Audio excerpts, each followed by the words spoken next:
What's up, everybody? Welcome to episode 205 of the Bench Time Podcast with Todd and Brett Wiley. How you doing? Hey, good, man. Good. How you doing? Cold, ugly weather this week? Yep. Winter. It's the best time to be at the bench. It's the best time to be, I want to go south. I hate Pennsylvania. Yeah, until hurricane season hits. No, you don't have to go south hurricane. You can go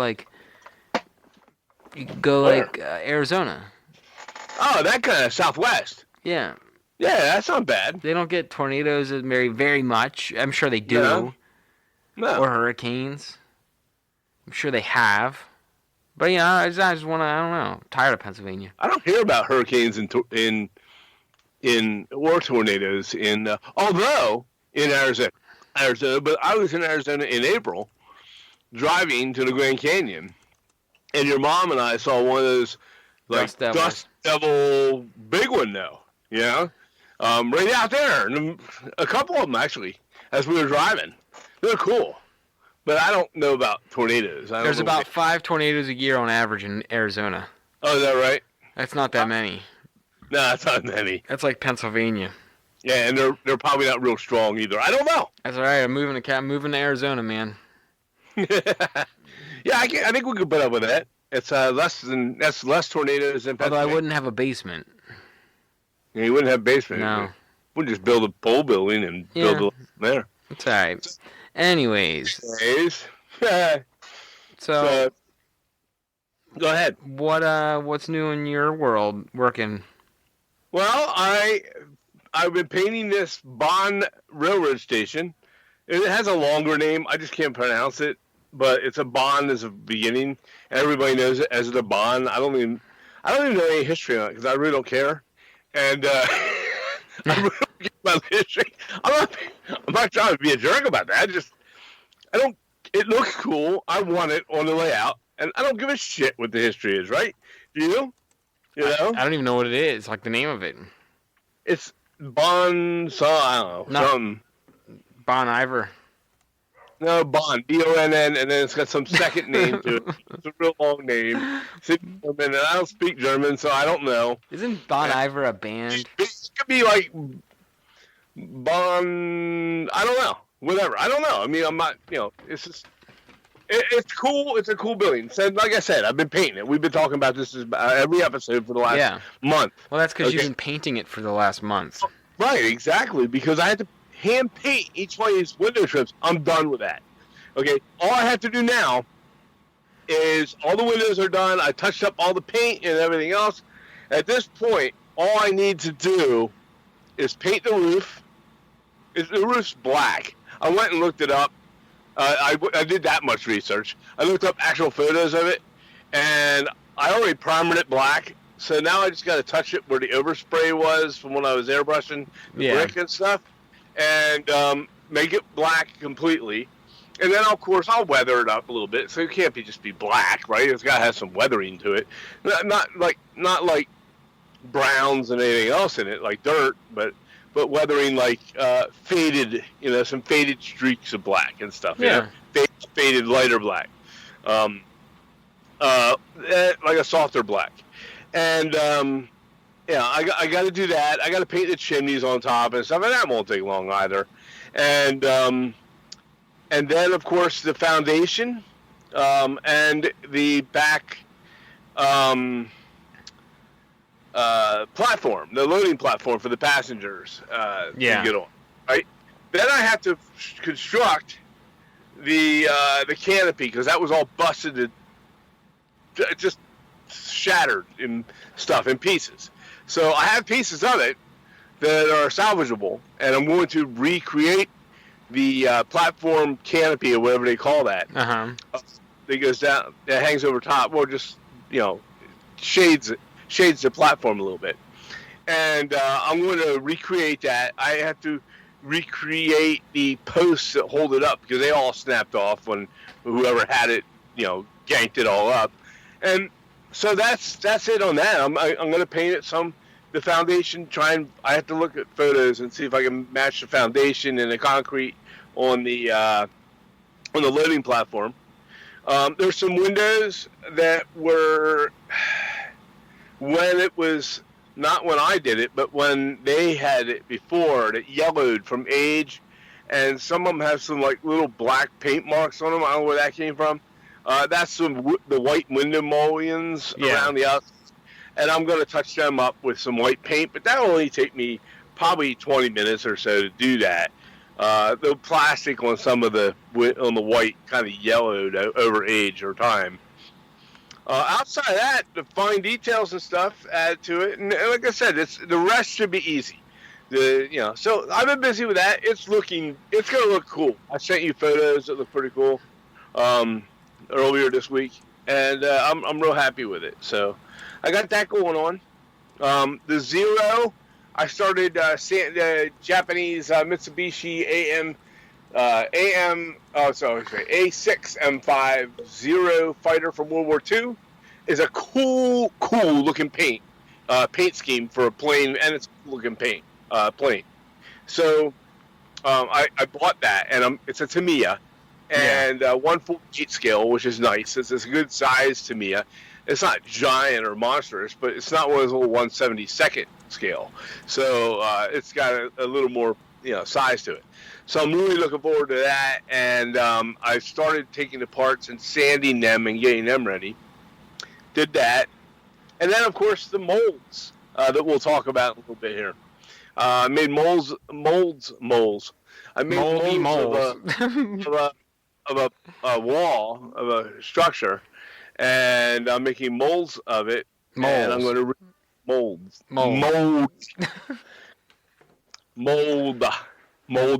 Yes. Anyhow, I made a silicone. Is it mold like MOULD or MOLD? MOLD, man. I use this stuff called Mold Maker. Amazon. Amazing Mold Maker. Is it a mold like? Did you know that mold is spelled different in the British spelling versus the American spelling? No. Is it MOULD? Yeah. I would guess it. It's like shop. Yeah. Shop-a-pay. I don't get that. Why did we when we came over here? The United States was a colony of Great Britain and at the time, and we came over here and other countries as well. And we just removed a lot of extra letters. Yeah, it's like we changed their language, and yes, they speak in English language. But do we really speak the English language, or do we speak American English language? Or the English language is wildly different in a lot of places. Like Irish English is way different from anything else you'll hear. It's probably not even mostly English. It's like it sounds ridiculous, but English is wild where you go some different places. Yeah, I mean, why did we change MOULD to MOLD? It's the same thing. It even has the same meaning. That's probably like my wife's an English teacher, and she says it's the hardest language to learn. That's what I've heard that from other people, and I believe that. And we got some stupid words that are spelled the same way and have different meanings. Right. Doesn't make sense to me why they do that. But anyhow, besides that, I bought this stuff from a company called Illumite. Illumite. AMLUMILITE.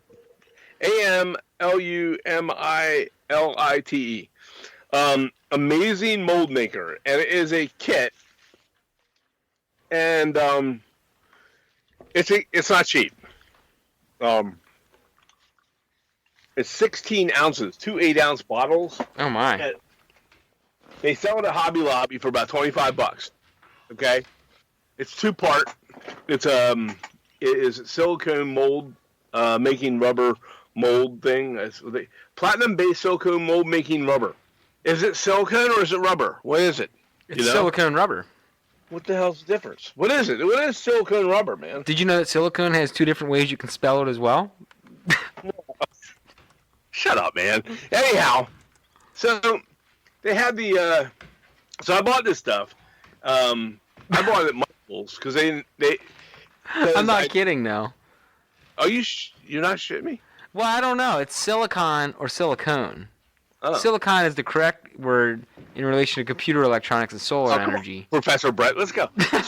I just Googled what are the most confusing English words, and if you say any of them at any point in this show, I'm going to chime in and say, well, which version of that did you mean? Okay.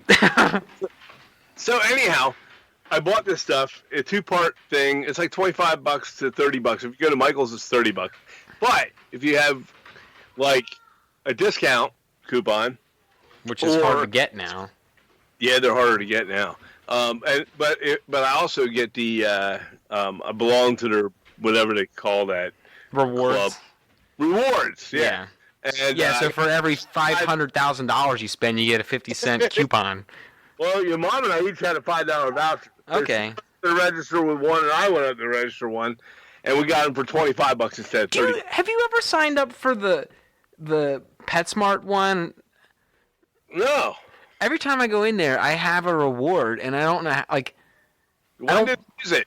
What? Your mom has it, and I don't never see it being used for anything. But I always have a reward. Yeah. They're always like, "Would you like to use your $1.95 reward?" And I'm like, "Oh, I didn't think I bought anything, but I'll use it." Maybe they just like do that. Maybe it's maybe they feel sorry for you when you come up and they go, you know what? Let's give the guy $1.95. Look how dirty this guy's jeans are. He probably doesn't. It's probably all he can buy. Yeah. Because I only have like 4 pairs of jeans and they're dirty as shit. But yeah, do you ever notice that though? Some stores like you always have a reward to use, and you're like, I didn't. Harbor Freight does that too. Every time I go into Harbor Freight, I'm like, I haven't bought anything in like a year. How do I have a reward? They're like, well, you have $4. I'm like, whatever, bring it up. Or you go, hey, I forgot my 20% coupon. Oh, that's okay. I got a better one here. The dudes that work at Harbor Freight, they look out for you. Oh, yeah, they lose so much money in those stores. They love it. They look out for their customers. Yeah. They're probably sitting there going, well, the damn thing's probably going to fall apart in about 6 months anyways, so I might just give them a discount on it. But... well, and you can... Yeah. And they're always like, you can buy the warranty on this if it's like a bigger tool. I'm like, I'm not... This drill costs $14. I'm not buying them. Listen, man. Last time I was Listen, man. I'll be happy if this thing lasts a month. If it lasts me a month, it's worth my $14. Yeah. Why do I want to pay $6 for the warranty on a $20 item? I'm buying this for one project, dude. If this lasts longer than one project, it's worth it. It'll cost me more in gas to drive there and return it to get the warranty on it than it would to buy the warranty. You know? So. Anyways. Whatever. So I got this 2-part epoxy. Silicone. I never did this before. And I thought, you know what? Let's make a mold of this thing. So I made a box. I bought a plastic tray over at Michael's. I don't know what the hell it's for. It's like a low, maybe 1-inch high walls. It's a plastic. It's like the stuff garbage cans and shit are made of. And it has Is that like a heavy? I'm gonna mess this up, but like an EPDM. Yeah, you get in the kids section where they have the kids storage boxes and shit, like pencil boxes and stuff like that. I don't know what the hell it's used for, but it looks like a little tray. I bought it a year or two ago to stain my strip wood, okay, with the India ink alcohol stain. Yeah. I put all the strip wood strips in this long thing, cut them to size so that they would fit, the real long ones, you know, the ones that are like 2-3 foot long. I cut them into like 1 foot or 1.5 sections, laid them all in there in piles, and then just poured that stuff in and just soaked them, okay? Mm-hmm. And then pull them out, put them on paper towels, let them dry out. Now all that wood is ready to go. It's stained, which is cool. But what I wanted is stained. I have some unstained. But then, so I have a whole drawer full of that. So anyways, when I was done, I washed it out. I bought that plastic pan to do that. And so I took a piece of styrene. It was too big, okay? But it's big enough for that giant wall. So I put the giant wall in. It left a couple inches on each side. I laid it flat and held it down with 2-sided tape, so it lays completely flat against it. Mm-hmm. The bottom, so it's tight, although it wasn't tight. And we'll get to that. And then I cut a piece of styrene and cut the board in about like 2/3 on one side and 1/3 on the other side. Okay, not the board, but the tray. Mm-hmm. And it was the same height as the walls of it. And I put it in and I adhered it with that liquid resin, the UV resin. Yeah. And I adhered it to that, and it didn't move at all. It was solid, right? And I so that way nothing can leak through to the other side. I don't get any leaks, but I keep it a nice square box, but it's real thick. I poured the stuff in on top of it, and after I mixed it, you have about 6 minutes to work with it, and which isn't real long when you think about it. And I poured it in thinking, oh, I got enough for the one box. I'll have the other box for the wall, right? Well, I poured, and it was only about halfway covering it with the 16 ounces, 2 Mm-hmm. 8-ounce bottles. And so I was like, shit, I have to use the other one that we bought. So it took both of them entirely, okay, to give me what I wanted to complete that wall. So Yeah. that wall mold cost me about $50, okay, but so I let it cure. I let it cure all day long. Then that Sunday, I lifted it up and tried to. I wanted to pop the mold, the thing out of the mold, but I couldn't because when I took it out and turned it over, the silicone ran underneath the thing and covered some of the other side, the bottom side. Yeah. Where the windows would pop out and stuff. So when I pulled it up, I had to cut around the silicone. It did cure great, by the way. I cut the film of the silicone. You ever try and cut silicone with a hobby knife? No. Sharp hobby knife. I'm sure it's awful.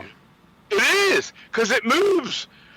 When you pull it, when you slide it over the thing, it doesn't cut like a piece of paper or anything else. What happens is the pressure on it helps move it. So you got to really, really go super, super slow and light and let it. So I had to cut out the window opening so I could pop this thing out of its frame or out of the mold, pop the original out.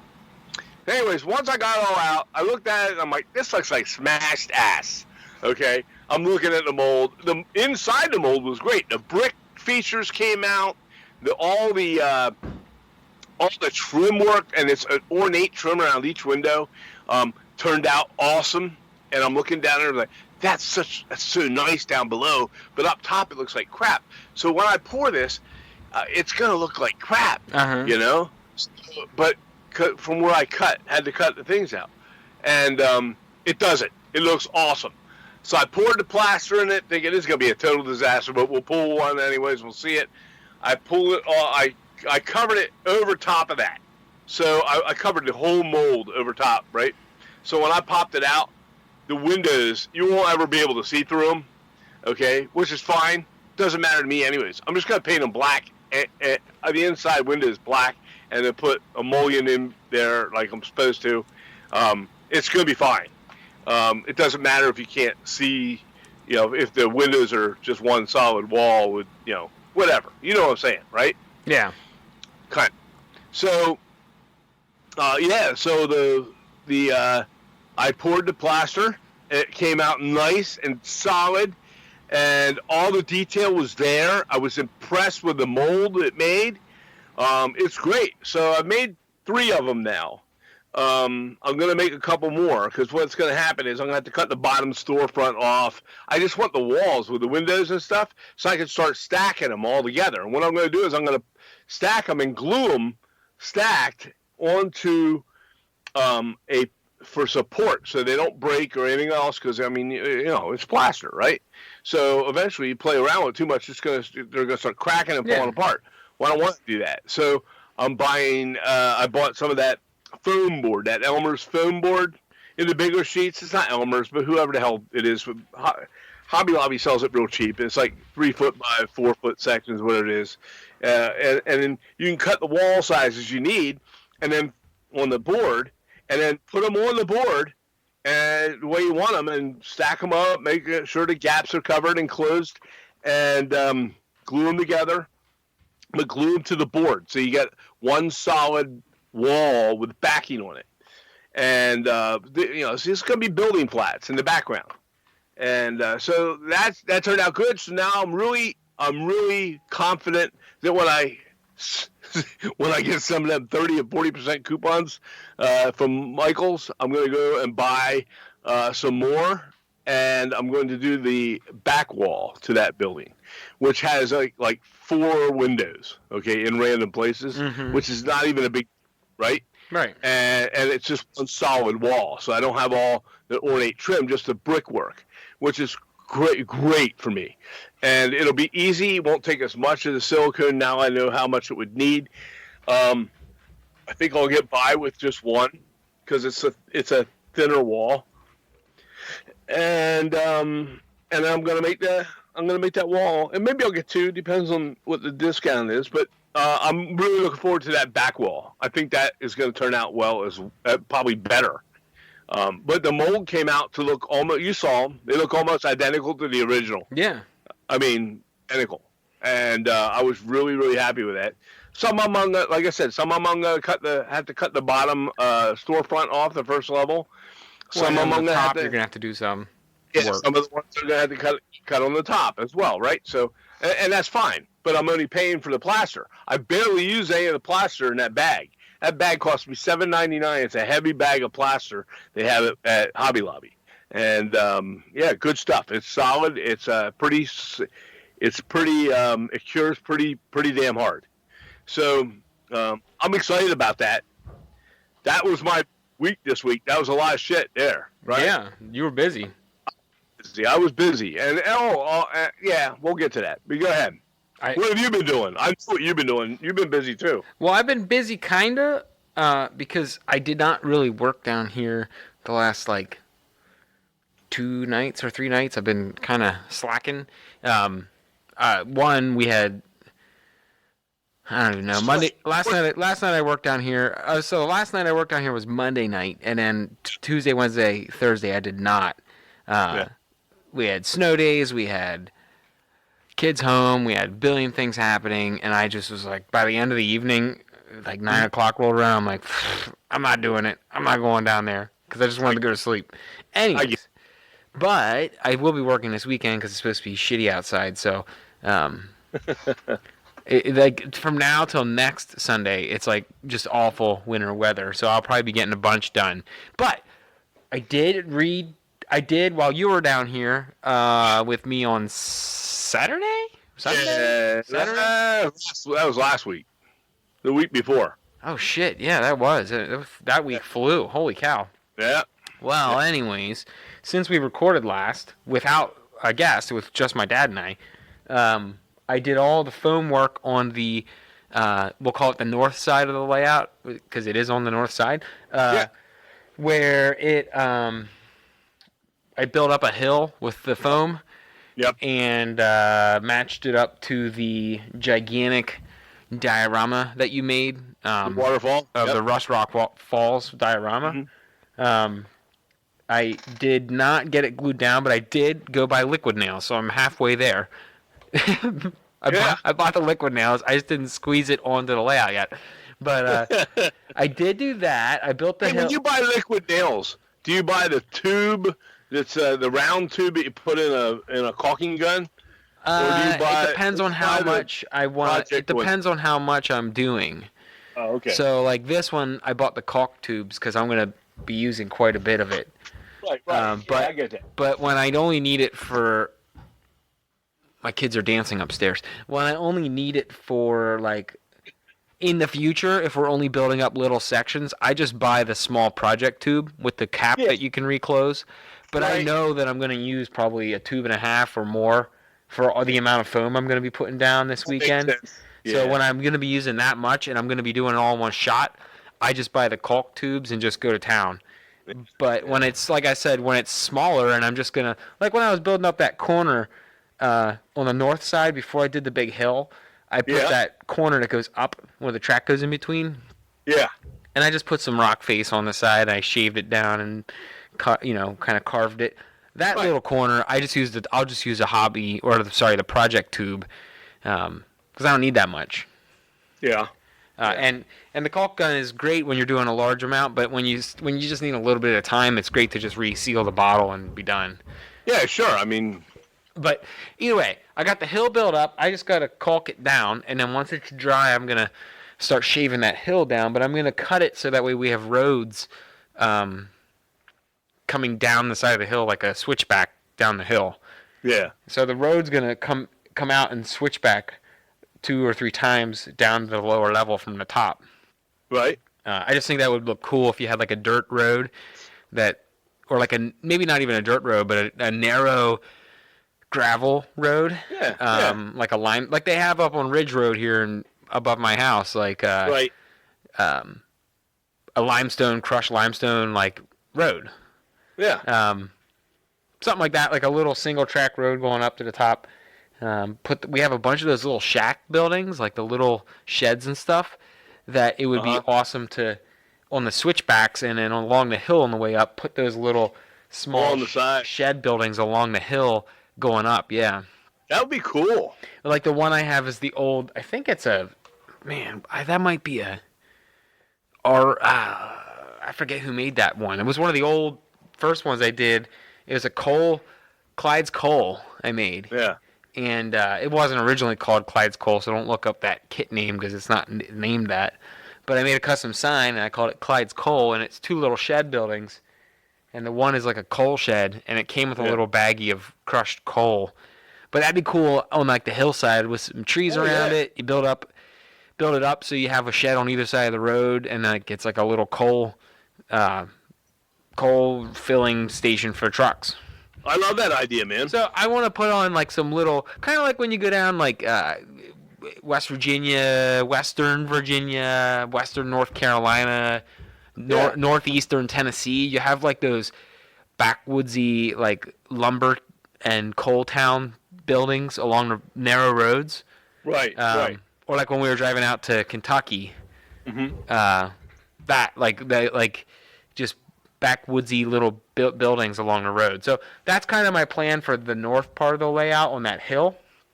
Yeah. And we also have like your butcher shop and a couple buildings like that I think would look good put in on that countryside part of the layout. And I'm not calling it countryside like it's going to be farms. I don't really want to do farms, but I think that'd be cool to have a bunch of trees and stuff on that side of the layout. Right. And inside the trees, like a thicker canopy, put all these little, like the butcher shop, and put the sheds and stuff in, and put the little merchant stores and little general stores, put some of them in a heavier canopy sections, which would just look cool. It would look like you're in like the hills. Yeah, I think it'd be awesome. So that's kind of my plan. I kind of want to go crazy and cover it with trees. Yeah. So that way you have to look in from the side to see more details, not from down. Right. I just think that'd be cool in sections. Yeah, I think that would look cool myself. I mean, I really like that idea. It would look cool in sections if you had a heavy canopy and you had to like get down from the side and look in from a point of view like a person would be on that street. And you're like, oh, damn, look down that little road in the forest. There's a bunch of buildings all the way back that little road. Yeah. I don't know. I was just thinking about it the other day. I'm like, I don't think I've seen a lot of layouts with a heavy canopy like that. No, that would look really, really cool. And it doesn't have to be the whole end. It could just be a couple of little sections where it gets thick and there's some little shacks inside the thick part where there's some... Yeah. And then there's always some country hillbilly shenanigans going on with, whatever's going on in the woods. You have like a junkyard and some trash buried in there and have some cool lighting underneath that canopy so you can like light the inside of a shack up and have some... When we went up to... That was in Altoona, and you were with me. We went to the expo up there back Yeah. in 2018, I think it was. Yeah. Or 19. I think it was 18. And Joey Ricard was there. He had his big layout sitting there. It was an O-scale layout, I believe. And beautiful, by the way. And he had little scenes like that all over the place. It's it's that West Virginian style that he had to it. And he had little scenes like a still that people, these guys were hanging out at a still in the woods. And That's what I'm thinking. It was pretty cool. I'm not saying no one's ever done it, because obviously you remember seeing it, but it's just not as common. And it's different when you're looking at a layout from our height down, like a little bit of a bird's eye view. Yeah. Than if you force someone to get down a little and hunch over and look into your layout, not from above. Yeah. You know, if you walk around most layouts, you're getting a view as if you were in like a little small airplane and you're flying at 7,000 feet. Yeah, exactly. But if you make people crouch a little and look in, you're like, oh, look at that deep in there, Yeah. So that's kind of my plan with the upper part. I think that'd be really cool. And we have plenty of buildings like that. We have a mill. Uh-huh. Not the Baxter's building supply that we put down, that I cut into the wharf. Right. No, I get it. But we have that mill you made. That one is Rush Rock Falls. No. You have the sawmill. No, the sawmill. Oh, the sawmill. Yeah. Don't argue with me. I'm looking right at it. Okay, you old coot. Not bad. I'm not arguing. No, I'm just making fun of you. But the sawmill was a Keystone. who made that one? Keystone Model Works. Something like that. Is it, or is that that's not a yellow box, is it? No, it was a Keystone. It was a Keystone Model. What'd you name that one? Like that. Let me look at the name of that one real quick. It's a sawmill, but it was made by Keystone Models, and they're no longer making models, I don't believe. And did you name that? What'd you name that one? Name it anything. There's no name. It's just a sawmill. It does have the building itself is a Foscale Grove Lumber Company. Oh, so the kit is a Foscale kit. The Foscale kit is the building. The Grove. Oh, you combined it with a mill. Grove Woodworking, it was. And you combined it. And I combined it with the Keystone Model Works. I think that's the name of the company. I bought their kit at some show and never got around to it. It was like lots of die-cast metal pieces and stuff. It was. Dude, I'm just looking here at my table. I'm sorry. Yeah. I got two sheds here right to my right that I don't even have. There's no names on them. They're just nondescript sheds. Sorry. Yeah. Continue talking about Keystone. I didn't mean to cut you off.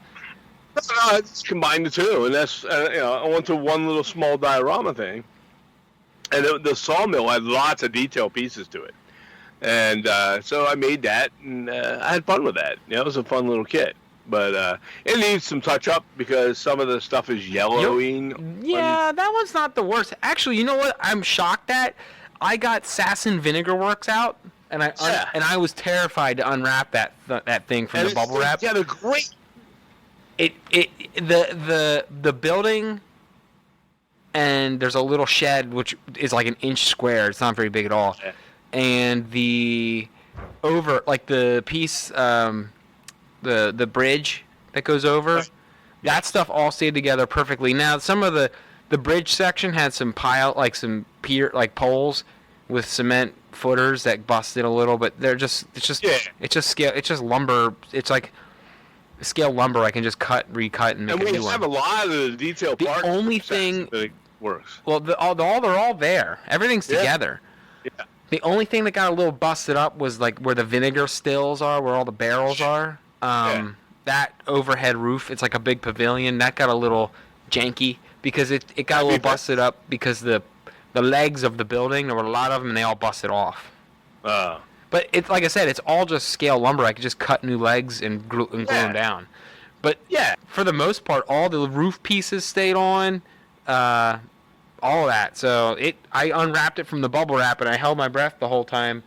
And I was like, oh dang! Like this thing didn't actually. In the bubble wrap, it moved around like it was busted up pretty bad. Right. But when I unwrapped it, it was like I'd say 80 or 90% intact. Wow.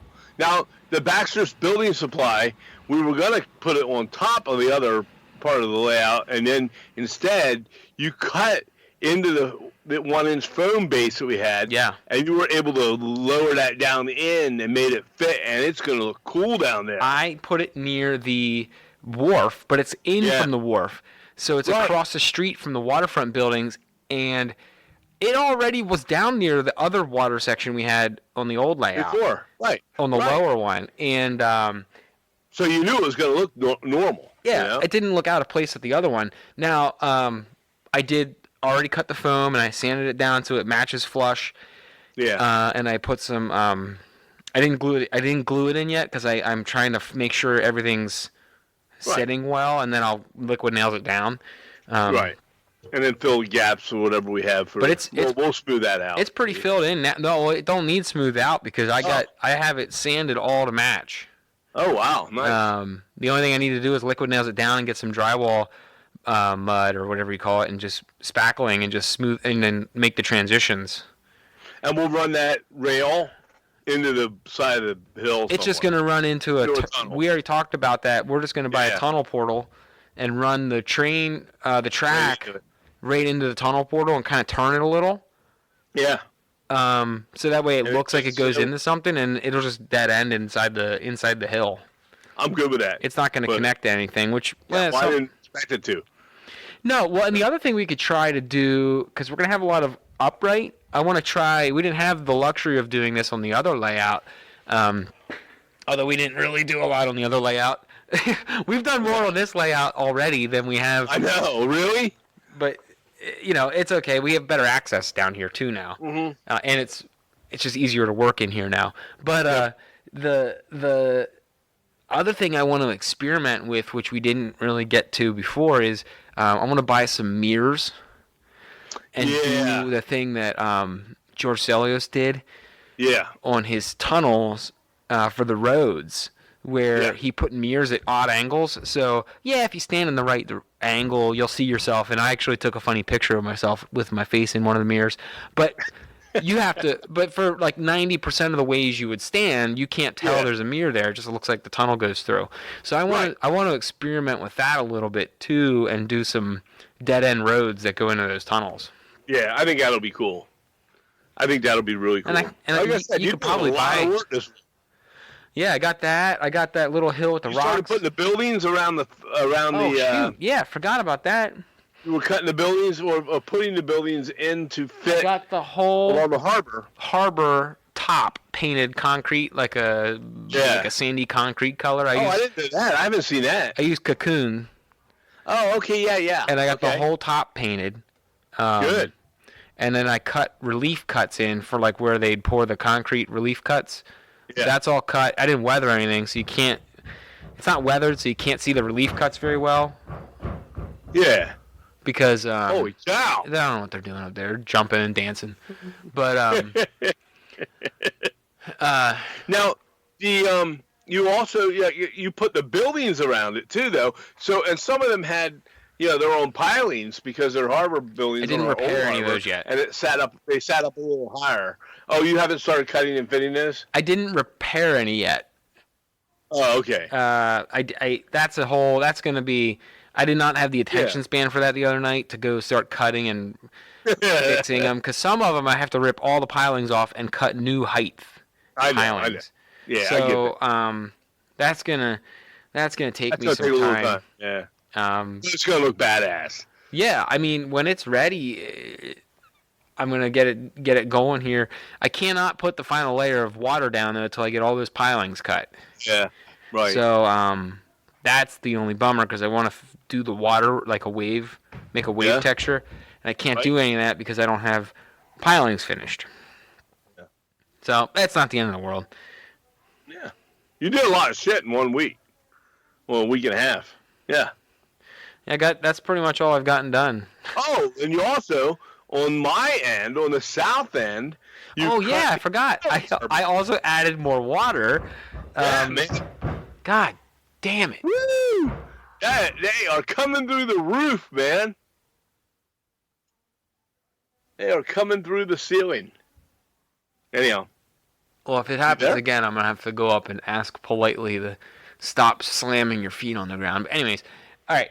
Yeah, I cut a water section in on the south part of the layout. It's not very big, but it's kind of like the city front. Like if you go down to Inner Harbor or wherever, that Boston, they all have like a waterfront part of the city. So yeah, I cut the water section. It's pretty long. Yeah, it's about I think it's great. 4 feet wide at an angle. So at its deepest, it only goes in about 8 inches.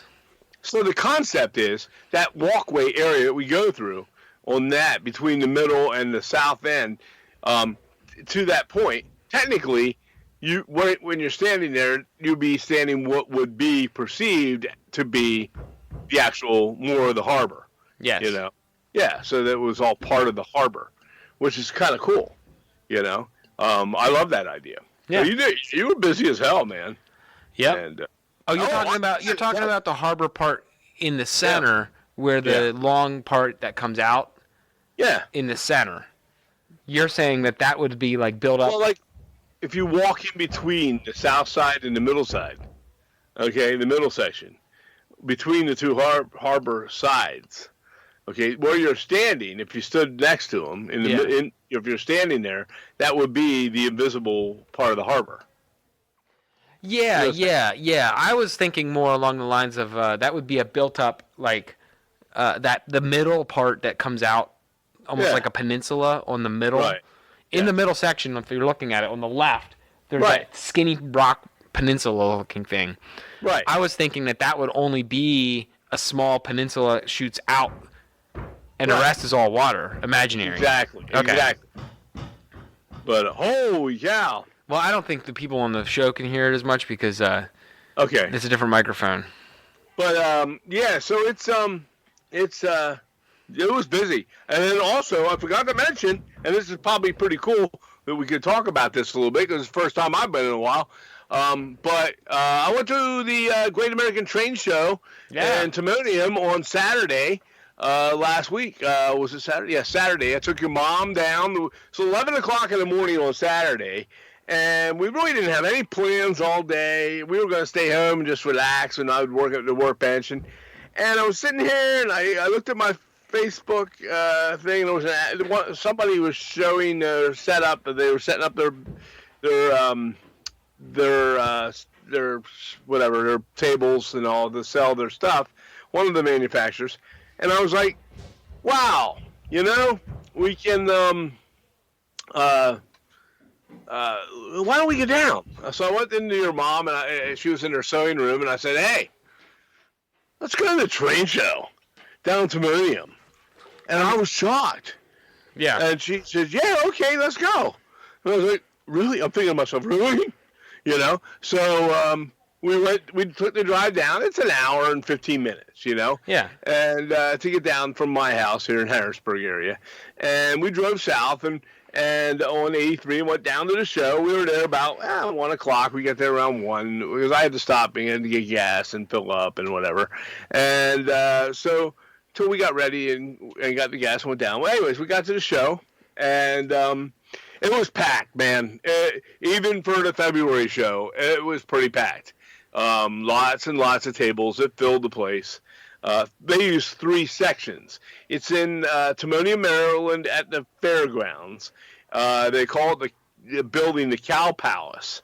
Okay, so I guess they have like some kind of a farm show at some point at the fairgrounds. Yeah. And they're huge buildings, inside indoor buildings, and then of course, indoor buildings. That's the dumbest thing ever. They're all indoor buildings. Right. Yeah. So, but it's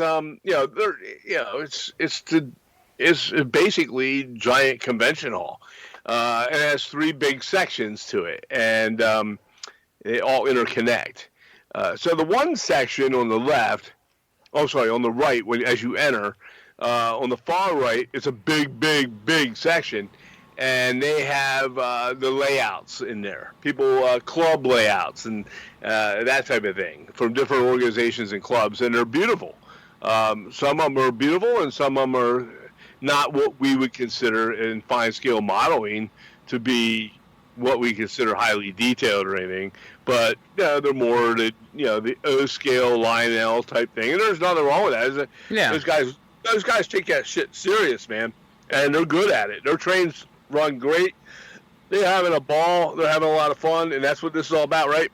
So, but there's some absolutely gorgeous, detailed layouts there. I was gonna say there's some clubs that do some really cool, like the modular layouts. Right. I think Matt Hankins was down there with his group, but I couldn't find him in particular. We've seen him down there another year. They have an awesome layout. And they have his section that he does on it is off the charts, like everything else that he does. And I know he was there because I ran into Ron Kleiss from Mind Mount Models, who we've had on here many times, and even lately, a couple weeks back. And he was there, set up with all his beautiful buildings and such. I ran into Steve Miley as well, and he has rail scale models and gorgeous buildings. I bought one from each one of those two, and I'm looking forward to getting to those and working them.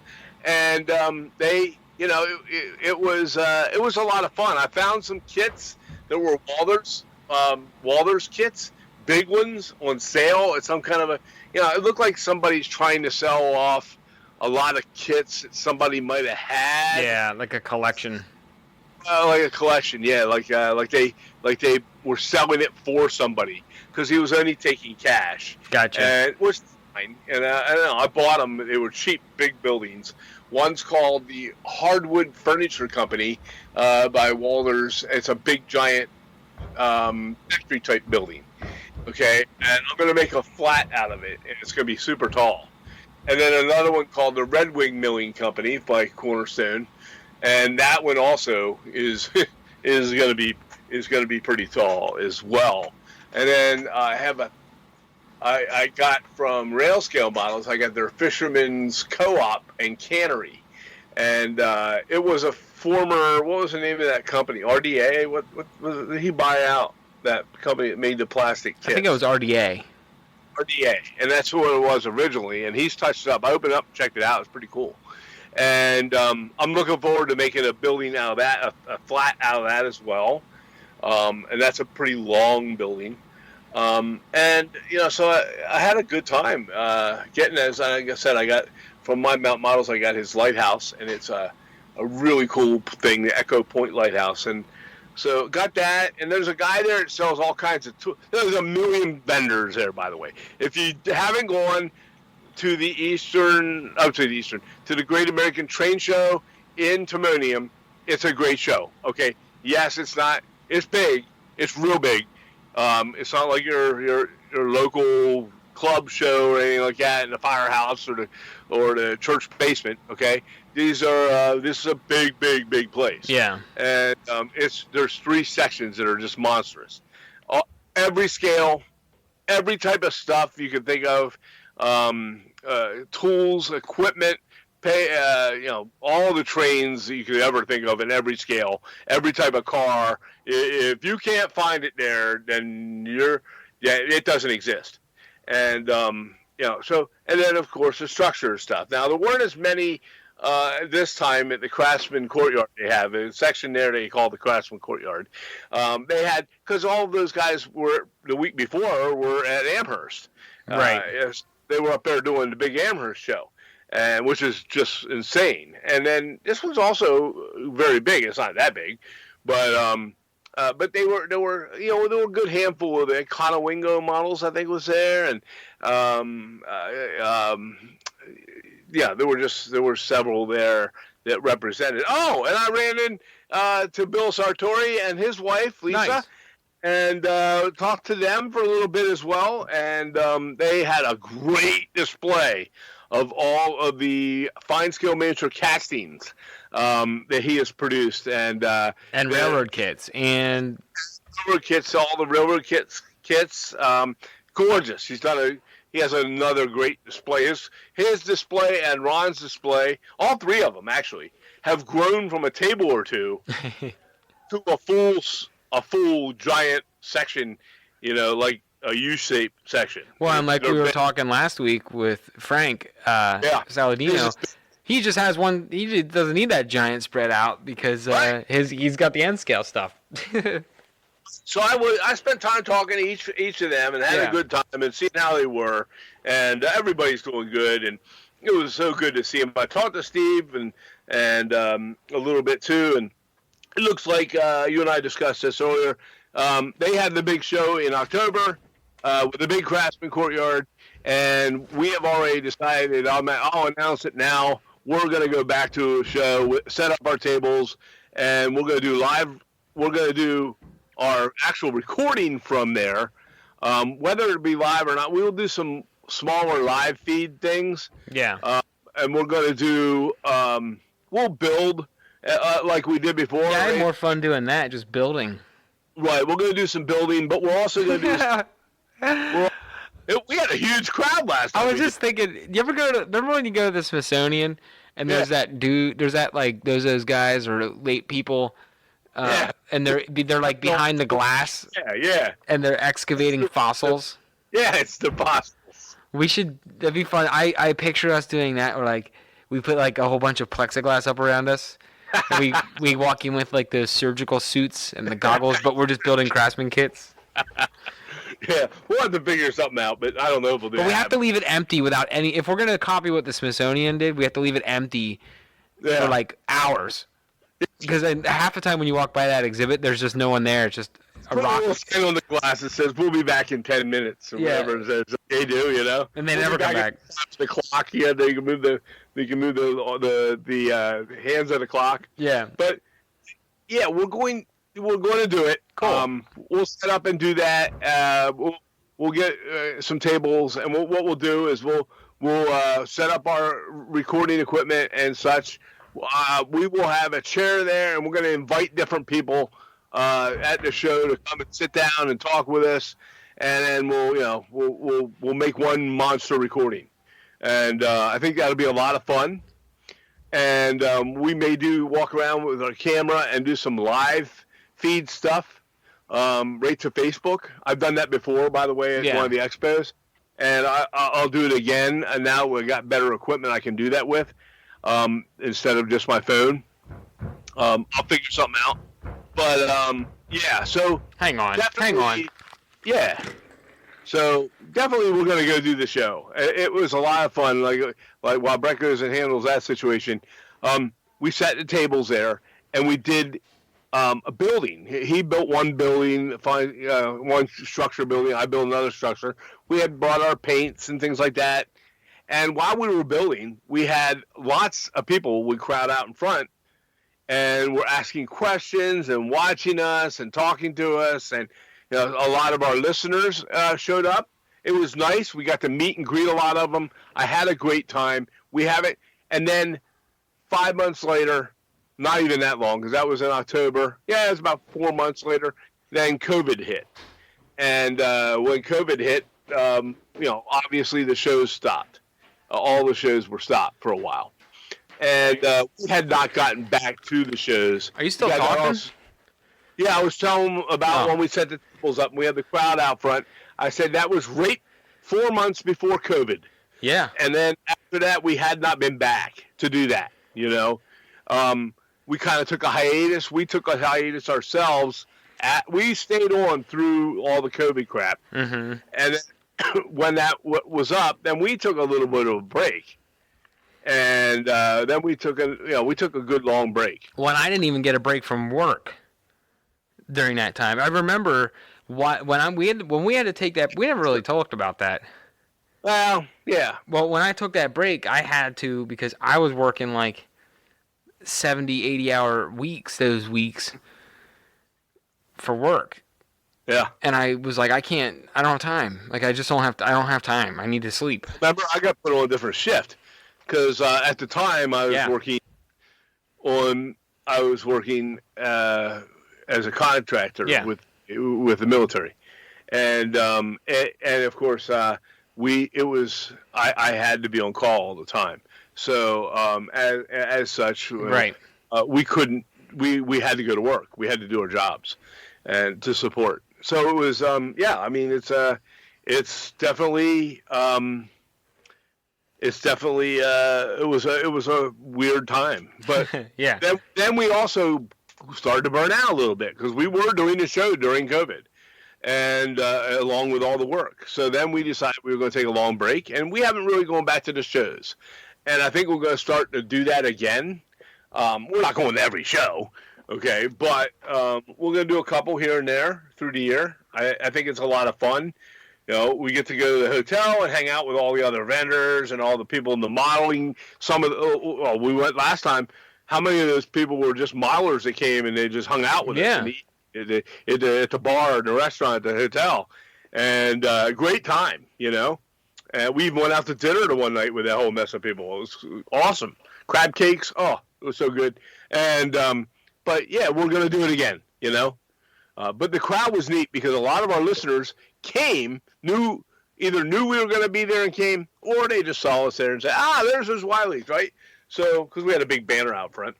And so we had a lot of people come up and, introduce themselves and shake their hands, and it was nice to finally be able to put faces to the names that we're used to seeing. And it was a good time. So, back to the shows, right? Mm-hmm. Good time. Looking forward to that. I had a ball at the show. Again, just the two of us. Although I will say, I'm going to knock the show. Here we go. I got a gripe. Okay? Okay. I'm going to knock the show. The refreshment stand or the concession stand. I waited in line with your mom. Okay? You couldn't even see the menu out front because the line went perpendicular to where you would come up onto the thing. So while you're in the back, the line was real long. And we waited like 20 minutes. And, it's just 20 minutes I could be looking around at the show, right? And we get up to where the counter is. You can finally see the prices for the menu, right? Yeah. And all I saw, because all I wanted was a fucking hot dog, right? That's all I wanted. $10 for a fucking hot dog. $10. I was like, really? $10 for a hot dog? And I looked at them. They weren't even all that good, and they were taking them out of the this steam water. It was awful looking. I didn't even get it. So I said to your mom, I said, you know what? We're gonna be done here in like 2 hours. I said, we'll hit on the way home, on the way back on 83. I saw a Texas Roadhouse restaurant. Let's just stop at Texas Roadhouse, get some dinner. I'm not paying $10 for a goddamn hot dog, right? So, and the hamburgers were $10. They didn't look all that. They didn't look huge. For $10, I can go to like Red Robin or something and pay an extra $2 and get a freaking hamburger with fries, and it's a gourmet type burger. Right. Okay. These did not look like gourmet burgers when I saw them handing them to people. And I'm like, $10 for that. I can Brett, $10 for a hot dog. That's like a ballpark. It's worse than a ballpark. Last time when I went down to Hershey to watch the Hershey Bears play hockey a couple weeks ago, right? Hot dogs were $6. $10 for a trade show hot dog? I'm not even getting to watch a goddamn hockey game out of that, right? And I had to stand up to eat it. You know why I had to stand up to eat it? I'll tell you why I had to stand up to eat it. They have tables out front.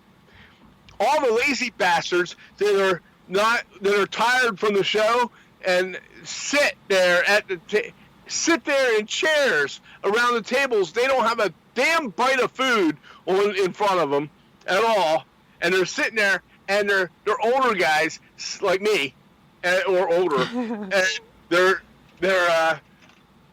have their little railroad caps on and shit, and their mouths are hanging wide open, and they're sleeping. No, I'm not kidding you, man. They were home back and they were sleeping. I said to your mom while we were in line, I was like, even if we get food, we're not going to be able to stand there and eat anyway. We're going to have to stand to eat because these lazy asses with their bags, they had their bags that they bought all their shit, and they're sitting on the table, and you can't even sit down at the tables they provide for people to eat, right? So, because they're tired and they're waiting for somebody, there were wives there too, waiting for their husbands to get finished, and they weren't buying. They were like talking on their phone and shit. I was so, your mom goes, well, I still want to eat. I'm very hungry. So I said, okay, whatever. And I said, you go stay in line. Here's some cash, whatever. And I went to look. I said, I'll be up in that section up there. Just come find me. But I didn't buy a thing. But yeah. So the show is wonderful. It's awesome. The refreshment stand is dog shit. Sorry, it is. So anyhow, it was. But it was I had a ball. I had a ball to be back there again. And so good stuff. Good stuff. No, that's awesome. I don't mean to bash the concession stand, but it really has nothing to do with the show, other than the fact that they're there to rob people for food. Oh, but yeah, what's that? I said, oh my. Anyhow, yeah, but the show people that put the show on, they don't have any control over that. Are you sure about that? No, they don't run it. It's run by the fairground people. Oh, okay. So yeah, but anyhow, but I don't care one way or the other. If you got a hot dog or hamburger there and you liked it, I'm happy for you. Happy. Go buy all. I ain't buying it. $10 you want. I'd never buy. I would never buy a $10 hot dog though. Not chance in hell. I can. You know how many hot dogs I can buy for $10? Chicken fingers, they were $12. How much is a pack of hot dogs at Sam's Club? I don't know, it's like $4.95 or something. Probably less. I gotta look it real quick. Hot dogs. If you're not at Sam's Club, you're at the show, and they know that they got you there. I know. I'm just trying to look it up. I get it, but it's higher than if you go to the Philadelphia Philly baseball game. Even their hot dogs, they have those ballpark franks they sell there, and they're I think they were $5 or $6. They weren't that much. Mm-hmm. That's ridiculous. If you're charging more than a Major League Baseball, I don't know. Anyhow, shows are fun. Go to them. Have a good time. Yeah. It was neat just to see some of the people that were there selling really good. The prices on almost all the tables were pretty cool. Oh, I saw a White Rose Hobby had a big display there. They were selling stuff as well. Remember we had them on the show like 2 months ago. They were there as well, so it was cool. I talked to him a little bit too. That's like their stomping grounds. Yeah, and it was just not far for them, and they had a really nice display. It was really well done. The shows seem to be really well done, and it's not expensive. That show is not expensive to get into. I think it's like $10 a person. It's the cost of a hot dog. $12 a person. It is. Yeah. Costs as much for the hot dog as it does for the show. Now you just put that into perspective. But I think it was $12, okay, for the show, but if you go on their website, you can print a coupon, and you get $2 off of your admission, or $1 off. I think $1 off your admission, which makes it $11. And if you have the family, for the family, I think it's $20 total to get your family in, because that's all we paid. For two people, making a family, my wife and I, and it costs us $20 to get in the show. You can't get in many shows for anything for $10 a head. And guess what? The parking is absolutely free. So, yeah. Where you go to Hershey Park to watch, I went to Hershey to watch the Hershey Bear game, and with you and with me, and how much was parking? $35 for a parking lot at an amusement park that isn't even freaking open. Okay? So, yeah, ridiculous. And the farm show building, the state farm show building in Harrisburg, I don't know what that's running now, too. It's like $10 or $20 or so. 15 just to park your car. I drive by it every day. And so, yeah, no charge for the parking. Good show. Lots of good models. And it wasn't just train stuff. I saw armor modeling. I saw airplane models. Not a lot of it, but I saw some. They had some stands there that had that stuff. Good stuff. Any Walder kit building that you want to find, it's there. Everybody and their mother's got stacks and stacks of Walder boxes. Right. So yeah, detailed parts of every type. The prizer figures. So the one guy just sold prizer figures. Great stuff. So that's it. Okay. But now next week, I don't have a guest or anything, but I am gonna have. We are gonna have a guest. Some of the guests. One of the guests. It won't be. I'm letting them rest from the show. The people I talk to, we are gonna get them on the show. Some of these stands, including Steve Miley, I talked to you about there. But we're gonna get them on the show. But I want to give them a little bit of time. So like March or April, and we're gonna start getting these guys on the show. They're kind of burnt out from doing all the shows. I get that. But they want to do it, and so we're going to get some more guests on, which will be cool. And it's tough during the holidays, and then Showtime with Amherst, and now the Great American Show, and so we will have guests. It'll be cool. Okay. But yeah, good stuff. Next week, I want to talk. I want to talk a little bit about I want to get into some talk about modeling itself. Techniques and things, and some new products that I found to model with. I think that'll be fun. So, what are you working on this weekend? This weekend, I will work on that roof a little bit, but I'm going to put this building aside for a day or two. Okay, once I get that foundation and the roof touched up the way I want, and before I start adding the canopy, I'm going to finish those things I talked about with the paint because it won't take that long. And then I'm going to set this aside probably tomorrow or Sunday. I'm going to be at Sunday. I'm going to Hershey. I'm going to Washington Capitol game on Sunday. Yeah.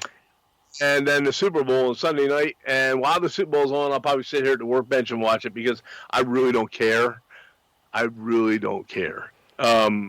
either team. It's not that big a deal to me. I'm not a big pro ball fan. I love my college football, man. Boomer Sooner.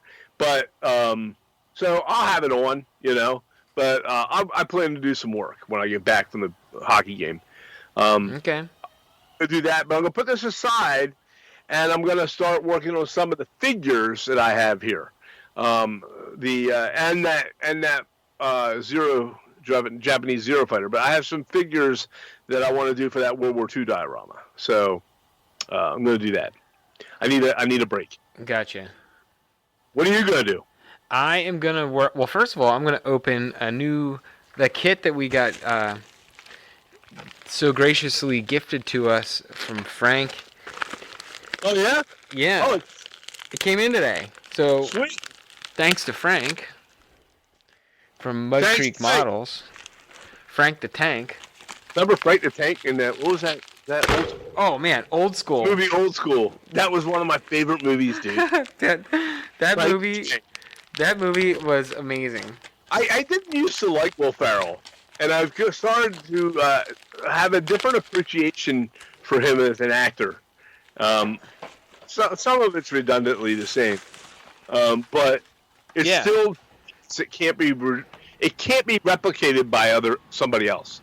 Only that person can pull that off, he does, The best, so. the old School was like one of the best Will Ferrell movies ever. Yeah. First of all, but there was like a couple moments in Old School that just. You remember that movie, right? Or not? Oh, I remember. I've seen it a couple times. The scene where obviously the scene where he gets shot in the neck. Oh my gosh, that's great! And he falls into the pool. Yeah. Yeah. But the scene. Hello? I'm here. The scene where they were recruiting their pledges, but they put the nylons on their head. Oh, the rope! No, the rope was funny too. Oh, okay. But they stuck those nylons on their head, and were driving around that van, like kidnapping the college kids. Yeah, that was awesome. That was a good one. The one where they Frank. The mud wrestling. Well, that wasn't mud wrestling. It was baby oil wrestling. Oh, it was oil, yeah, with the old dude, Blue Wachowski. Yeah. So if you haven't seen Old School with Will Ferrell, definitely watch that movie. Man, you know? and then there was the other. Well, there was the Frank the Tank scene Yeah. where he's like, they're like, do the beer bong, and he's like, nah, guys, I can't. I'm not doing a beer bong. No, do the beer bong. He's like, yo, I'm not I'm not the guy like that anymore. And then he's like, all right, I'll do a beer bong, and he does it, and he stands up, and he's pumping his fists. Yeah. He becomes Frank the Tank. Yep. Goes streaking. Yep. And he is in my I have a new all-time favorite Christmas movie now, in Elf. No. Yes, I can watch Elf every year now, and I enjoy Elf. I don't like Elf. You don't? Oh my God, he is so funny in Elf. I just never. I don't know. It's never caught on for me. I don't know. Oh man, I like it. My favorite Will Ferrell movie is still Anchorman. Yeah, Anchorman's good too. The first one. The first Anchorman. Yes. That's the best one ever. Like that movie. That movie is just. I don't know. It's my favorite Anchorman. I mean, it's my favorite Will Smith movie. Period. Will Smith movie. Not Will Smith. I'm looking up other movies and Anchorman. Never mind. I was looking up other good movies because I was going to bring up some other ones, but Anchorman was good. The best Will Ferrell movie. That's how they can ice. Oh, that one I can't. That one's good too. Yeah. Or Step Brothers. Yeah, Step Brothers too. I think Step Brothers was better than Talladega Nights. Yes. Yeah. Where he's riding in the back of his mom's car, and he's like, I don't like him. And she's like, well, it's okay, but you have to because I'm marrying him. He's gonna be your stepdad. And he's like, I'm never calling him dad, not even if there's a fire. And I'm like, dude, there's just so many lines from that movie that I just. You remember movie lines. I can't really ever. I've never seen to do that. When they're coming up with the new Adam Sandler, the new Happy Gilmore. Yeah. But I think they're gonna screw it up. Yeah. See, leave it go. Why would they have to make a new one? Leave it. What's wrong with the old one? It's funny. Yeah. You know, and you know the only one of his I really didn't. There were a couple of his I didn't care for, but like I didn't like Billy Madison. But everybody. There's a lot of people. I thought it was stupid myself, but wasn't as big of a fan of that one. No, but anyhow, enough of that. We had a good time tonight. We got caught up in a lot of stuff. And you know who you remind me of when you go? I'm also going to try and paint blonde hair. Well, hang on. On a woman for the first time. I don't know how to do that. It'll be interesting. I can't wait to hear about. I can't wait to hear about you messing it up. Because it's going to have a funny story with this one, I can tell. But you know who you remind me of when you go on your rants? What? From Happy Gilmore. I was just reading the cast and like quotes from Happy Gilmore. You remind me of Shooter McGavin. Why is that? Whenever you go on your rants. Oh, why is that? Because he would say things like here's a quote from Shooter McGavin, which this is something like you would say, like when all those people are cheering when he's trying to just make his putt. And he looks back at the crowd and he goes, "Damn you people! Will you go back to your shanties?" And then I don't know. He just has like a attitude like that sometimes when you would get mad. I don't get mad. That's not what I meant. I'm just expressive. You know, I like my rants, and I don't mean anything by it. I just have a good time with them. Yeah. If people don't like it, well, I don't give a shit. It's healthy. It's like therapy. You got to let it out. Right. Exactly. You know. But it's all good. It's all good. Alrighty. Well, I mean, I got some things to work on. Oh, by the way, I opened this Mud Creek Models. Yeah. Which, again, thanks, Frank. I appreciate that. And that was not just Frank, but Natalie. And Natalie. Yes. Yes. So I was talking with them last week about this, and it's funny. I had the biggest craving for pierogies. For like the last, because we were on the show interviewing him, and then I was like, oh, pierogies, Babinski's Pierogies. I'm like, that's a cool name for a building. And then all the rest of the night I was thinking about pierogies, and then I the rest of the last few days I've been thinking about pierogies, So, we went out and we bought a bag of those frozen ones. So I'm gonna make some pierogies. But it influenced me to go actually get a bag of frozen pierogies. Dude, I'm impulsive like that too. You must get that from me.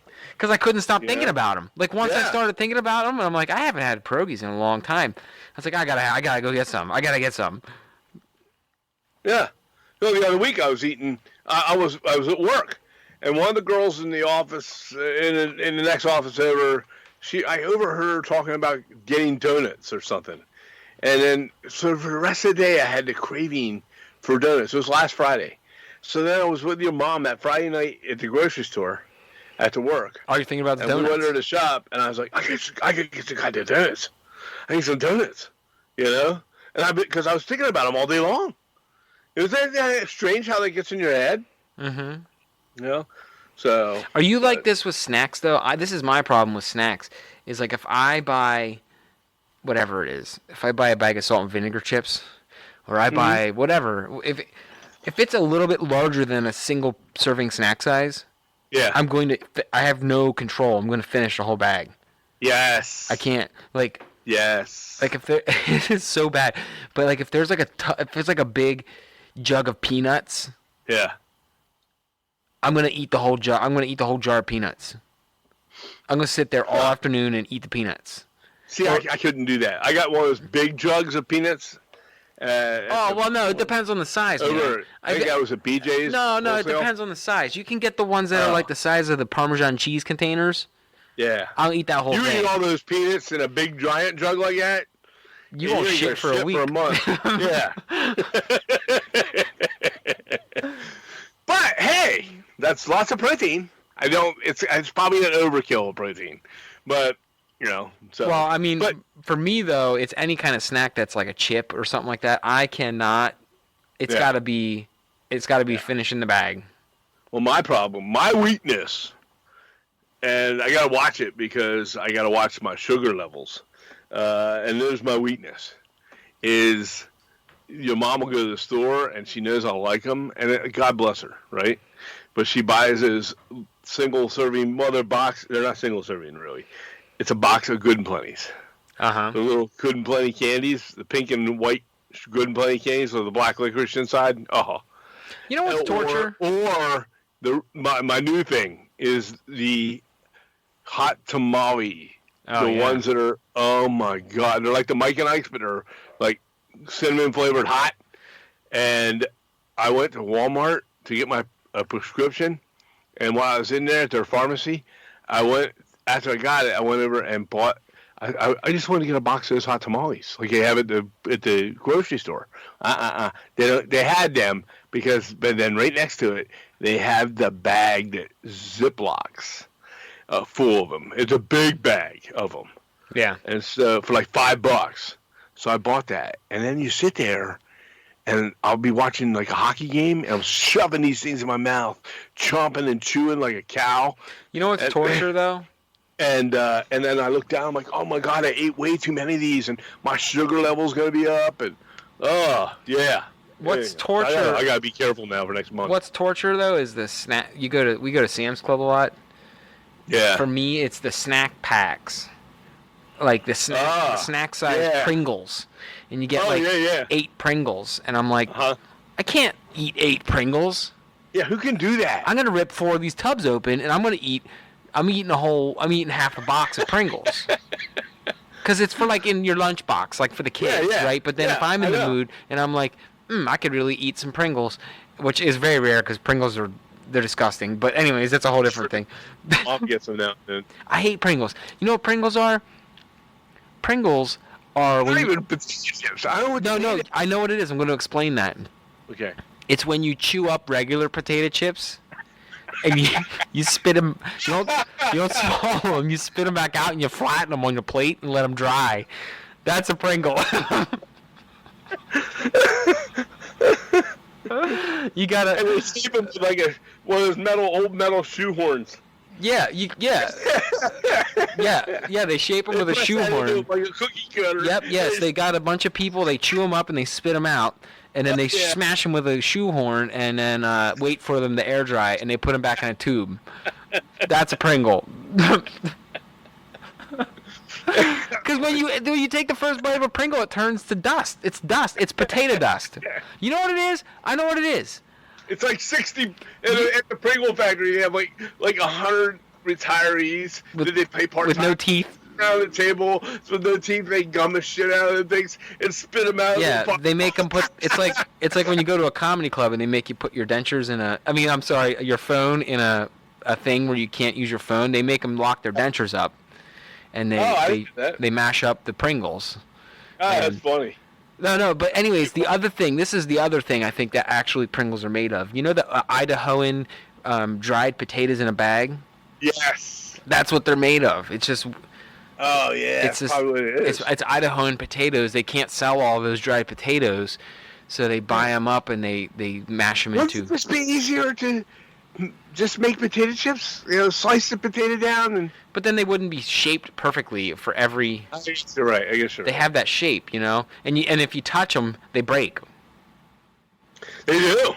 They're very fragile. Anyways, it's amazing when you buy a brand new can. Considering all the packaging and moving around that they've done, when you open them up, there's none broken in it until you start to slide them out, and then they start snapping in there. Yeah. It's weird how that works. Yeah.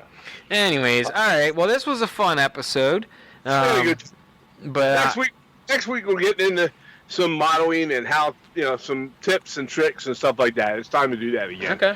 We're long overdue. I want to get that going on and talk about some tools and parts and different materials and things that we work with in the models themselves. Yeah. So. All right. Well, I'm gonna have to head up because my coffee is cold. I made a coffee for tonight. Because it's not cold down here, but it was like coffee. It's cold out. I'm gonna make coffee. So coffee's cold now. I gotta go upstairs. Episode is done. We're kaput. We'll see you next week, everyone. Peace.